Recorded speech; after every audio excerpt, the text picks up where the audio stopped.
Let's start with Dokkaebi, a 2-speed, 2-armor attacker from South Korea, who brings a tablet into battle to disrupt her enemies in a way we can all relate to, by calling them at really awkward moments.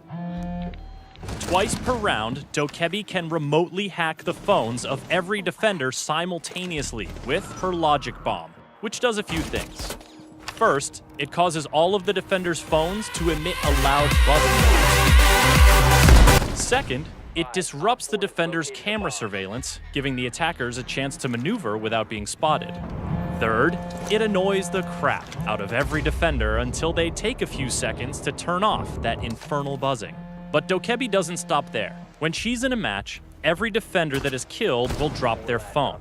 If Dokkaebi manages to hack an enemy phone, she immediately grants every attacker the ability to access the defender's cameras.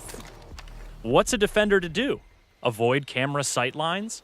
Shoot out their own cams and deny themselves their own intel? The best way to avoid this dilemma is to destroy your teammates' phones when they go down, to ensure Dokkaebi can't hack them. There are also a few ways to evade her logic bomb, like being near a mute jammer when the hack goes out, or playing as Echo, who is immune to her hacks because the two often collaborate on tech stuff for Team Rainbow.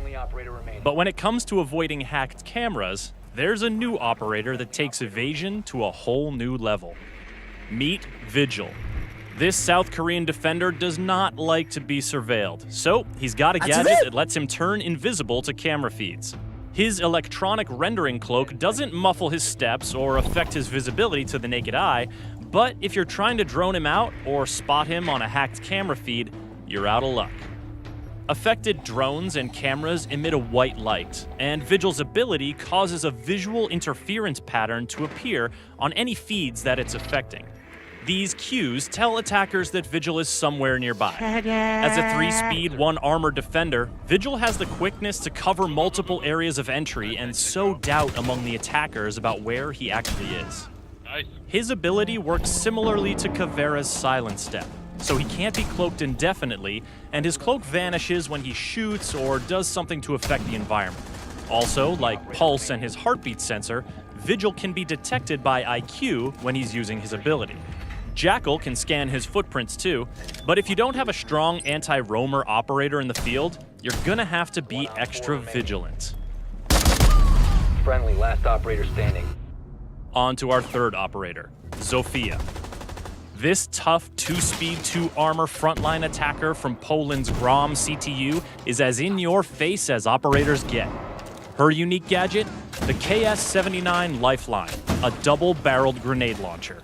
In one chamber, she's got impact grenades. In the other chamber, concussion grenades that'll knock the sense out of any nearby defenders and make them all too vulnerable. She can switch between barrels with the press of a button, and she doesn't need to reload between shots. And the thing about those concussion grenades? You can bounce them around corners and land them in some tricky spots before their timed trigger goes off. They also have a proximity trigger, so if they happen to fly near a defender, they will immediately detonate and disorientate. Kind of like Ella's Gersmont mines, wouldn't you say?